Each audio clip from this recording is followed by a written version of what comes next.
বাংলাদেশের ওপর 15% শুল্ক কমাল যুক্তরাষ্ট্র, 35% থেকে কমিয়ে 20% নির্ধারণ। দ্বিতীয় পর্যায়ে আলোচনায় 19 বিশ্বে ঐকমত্য ও সিদ্ধান্ত গৃহীত হয়েছে, জানালেন ডক্টর আলী রিয়াজ। প্লট দুর্নীতির মামলায় হাসিনা রেহানা সহ 27 জনের বিচার শুরু, সাক্ষ্য গ্রহণ 11 আগস্ট, গ্রেফতারি পরোয়ানা জারি।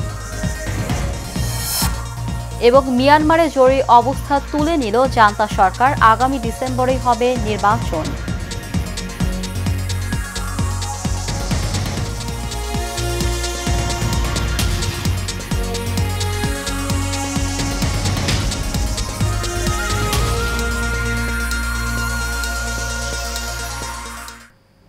স্বাগত এশিয়ান নিউজে, সঙ্গে আছি জেসমিন ইভা। শুনছিলেন বিআরবি কেবল ইন্ডাস্ট্রিজ লিমিটেড সংবাদ শিরোনাম। এবার চলে যাব পুরো খবরে।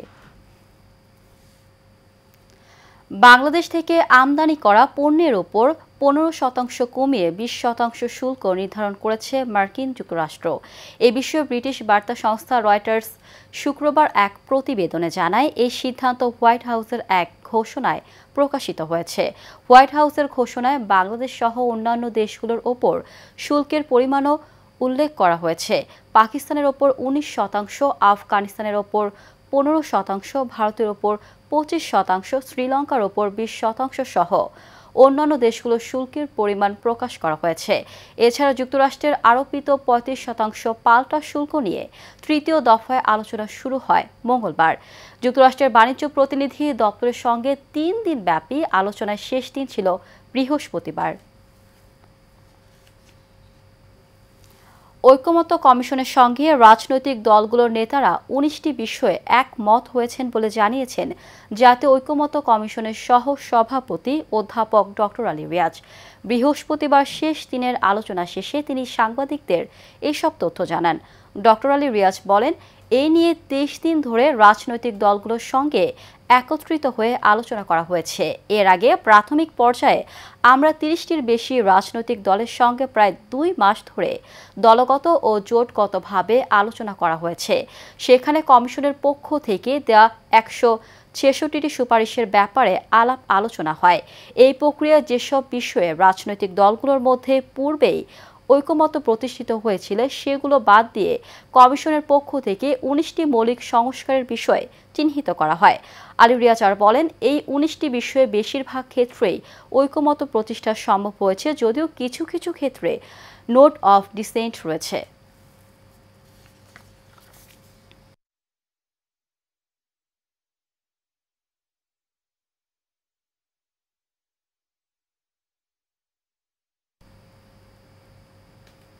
দুর্নীতির মামলায় প্রথমবার শেখ হাসিনা ও তার পরিবারের বিরুদ্ধে অভিযোগ গঠন করলেন আদালত। প্লট দুর্নীতির 6 মামলায় শেখ হাসিনা, শেখ রেহানা সহ 27 জনের বিরুদ্ধে আনুষ্ঠানিক বিচার শুরুর আদেশ দেন ঢাকার পৃথক 2 আদালত। একই সঙ্গে তাদের পলাতক দেখিয়ে আদালত গ্রেফতারি পরোয়ানা জারি করেন। ওয়ালিদ সিদ্দিকের রিপোর্ট। রাষ্ট্রের সর্বোচ্চ কর্তা ব্যক্তি হয়েও রাজুকের পূর্বাচল নতুন শহর প্রকল্পে নিয়ম বহির্ভূতভাবে 60 কাঠা প্লট নেন শেখ হাসিনা ও তার পরিবারের লোকজন। এ অভিযোগে চলতি বছরের 14 জানুয়ারি তাদের বিরুদ্ধে মামলা করে দুদক। এ মামলায় 10 মার্চ তাদের বিরুদ্ধে আদালতে অভিযোগপত্র দাখিল করে সংস্থাটি। শেখ হাসিনা সহ তার পরিবারের অন্যান্য সদস্যরা বিভিন্ন দেশে পলাতক থাকায় 6 জুলাই তাদের হাজির হতে গেজেট প্রকাশ করা হয়। এরপর আজ আদালতে তাদের বিরুদ্ধে চার্জ গঠনের আদেশ দিলে শুরু হয় বিচার প্রক্রিয়া। মাননীয় আদালত আমাদের আবেদন মঞ্জুর করেছেন এবং পরবর্তী 13/8/2025 ইংরেজি তারিখে বাদীর সাক্ষীর জন্য ধার্য করেছেন। এ মামলায় সর্বোচ্চ শাস্তি মৃত্যুদণ্ড না থাকায় স্টেট ডিফেন্সের সুযোগ পাবে না পলাতক আসামিরা।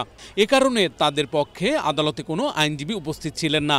তিনি ছিলেন রাষ্ট্রের সরকারের সর্বোচ্চ পদাধিকার প্রজাতন্ত্রে তিনি সর্বোচ্চ পদাধিকার বলেছিলেন, তার কন্ট্রোলে সব কিছু থাকবে।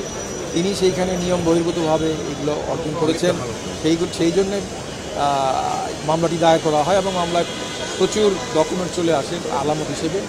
আমরা সেগুলো প্রমাণ করার চেষ্টা করব এবং আশা করি আমরা মামলাটিতে সফল হব। এদিকে ২১শে আগস্ট গ্রেনেড হামলা মামলায় যাবজ্জীবনপ্রাপ্ত তারেক রহমান সহ সব আসামির খালাসের রায়ের বিরুদ্ধে রাষ্ট্রপক্ষের দায়ের করা আপিলের পরবর্তী শুনানির জন্য ১৩ আগস্ট দিন ধার্য করেছেন আপিল বিভাগ।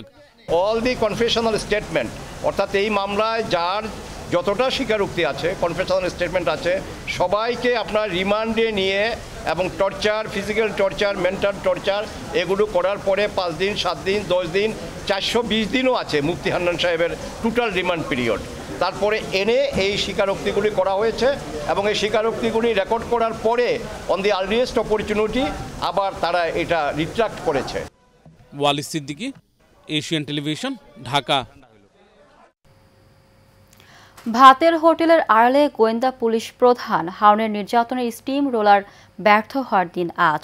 তথাকথিত নিরাপত্তার নামে 5 দিন ধরে অকথ্য নির্যাতনের মধ্য দিয়ে সমন্বয়কদের এই দিন ছেড়ে দেয়া বাধ্য হয় ডিবি পুলিশ।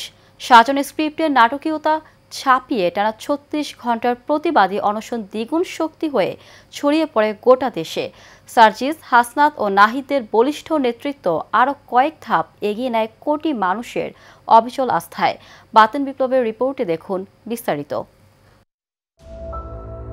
চেতনা ব্যবসায়ীদের নিকষ কালিমা ভরা নির্দয়তা যখন অবুঝ শিশুর ওপর নির্দ্বিধায় গুলি চালাচ্ছে, তখনও একদল অকুতভয় যুবকের দিকে তাকিয়ে গোটা বাংলাদেশ। শোকের কালো মোড়ক ছিন্ন করে রাজপথে বুক চিতিয়ে মেঘলুপ্ত প্রদীপ্ত সূর্যের মতো হাজারো তরুণ অরুণের রক্তিম বিশ্বাস ততক্ষণে ছুঁয়ে গেছে মুক্তিকামী জনতাকে। ঠিক এই দিনই মুক্তির ঝান্ডাবাহী শিক্ষার্থীরা দাবি করে সারা দেশে 266 জন ছাত্র জনতা প্রাণ হারিয়েছে, যদিও গণমাধ্যম বলছিল 185। তবে এত মৃত্যুর মিছিল মারিয়ে আবারও সেই স্বৈরাচার?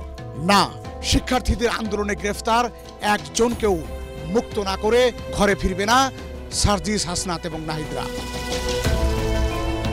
গোয়েন্দাদের অপতৎপরতা নস্যাৎ করে দিয়ে ডিবি অফিস থেকে বেরিয়ে সার্জিস, হাসনাত এবং নাহিদরা ফের ঘুরে দাঁড়ায়। আমি মনে করি যে আমাদের বৈষম্য বিরোধী ছাত্র আন্দোলনকে ছত্রভঙ্গ করার জন্য আমাদের সমন্বয়কদের নানা ধরনের এখানে প্রহসন এবং নাটক করা হচ্ছে।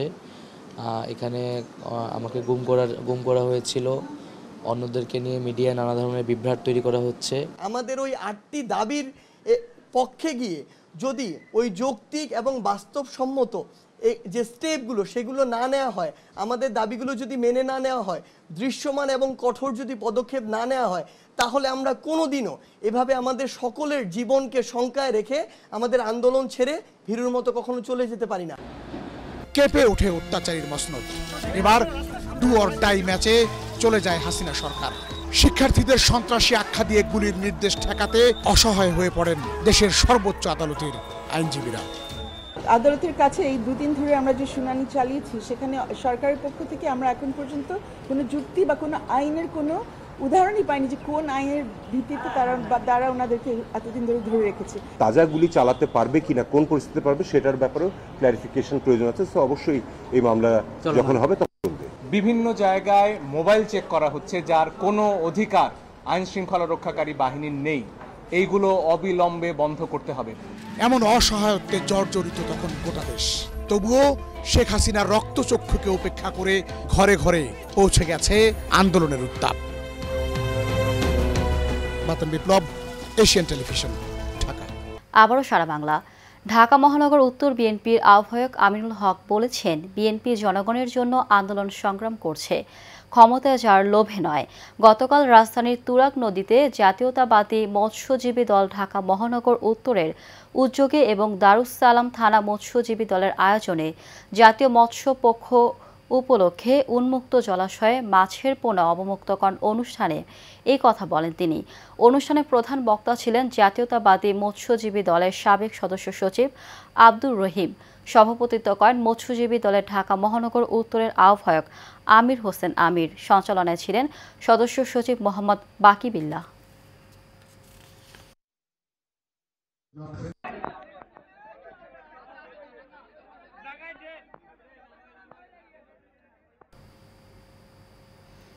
ইউরোপিয়ান ইউনিভার্সিটির ভারপ্রাপ্ত চেয়ারম্যান আহমেদ ফরহাদ তনিমকে অপসারণের দাবিতে বিক্ষোভ মিছিল করেছে ইউনিভার্সিটি ল ডিপার্টমেন্টের শিক্ষার্থীরা। রাজধানীর আগারগাঁওয়ে ইজিসি ভবনের নিচ তলায় ভারপ্রাপ্ত চেয়ারম্যানের তানিমের বিভিন্ন অনিয়মের কথা তুলে ধরেন শিক্ষার্থীরা বলেন, ওনার কথা মতো কাজ না করায় সম্পূর্ণ ক্ষমতার অপব্যবহার করে আহমেদ ফরহাদ খান, তানিম সহ কয়েকজন বিক্ষোভ মিছিল শেষে তারা ইউজিসির চেয়ারম্যানকে স্মারকলিপি প্রদান করেন।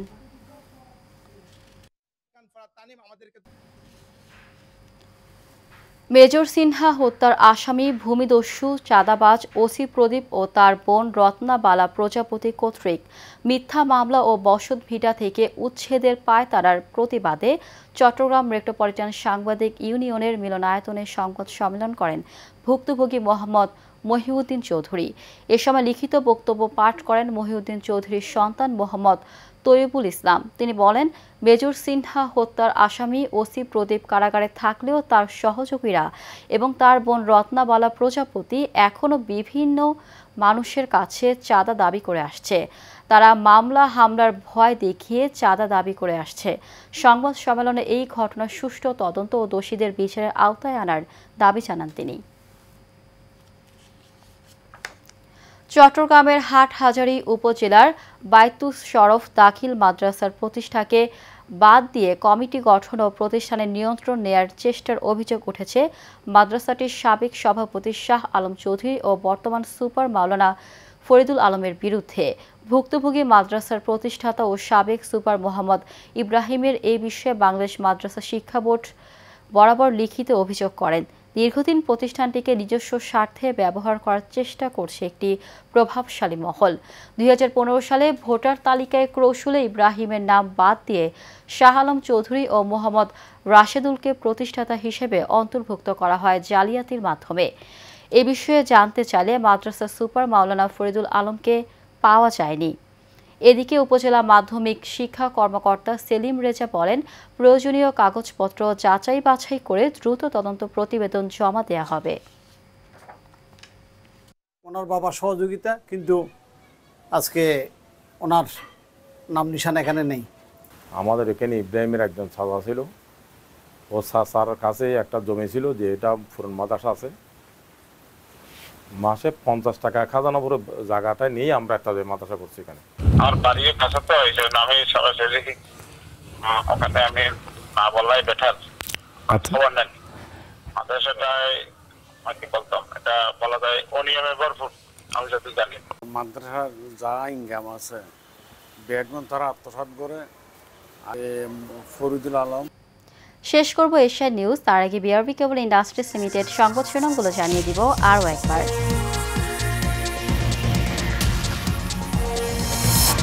বাংলাদেশের ওপর 15% শুল্ক কমালো যুক্তরাষ্ট্র, 35% থেকে কমে 20% নির্ধারণ। দ্বিতীয় পর্যায়ের আলোচনায় 19 বিষয়ে ঐকমত্য ও সিদ্ধান্ত গৃহীত হয়েছে, জানালেন আলী রিয়াজ। প্লট দুর্নীতির মামলায় হাসিনা রেহানা সহ 27 জনের বিচার শুরু, সাক্ষ্য গ্রহণ 11 আগস্ট, গ্রেফতারি পরোয়ানা জারি। এবং মিয়ানমারে জরুরি অবস্থা তুলে নিল জান্তা সরকার, আগামী ডিসেম্বরেই হবে নির্বাচন।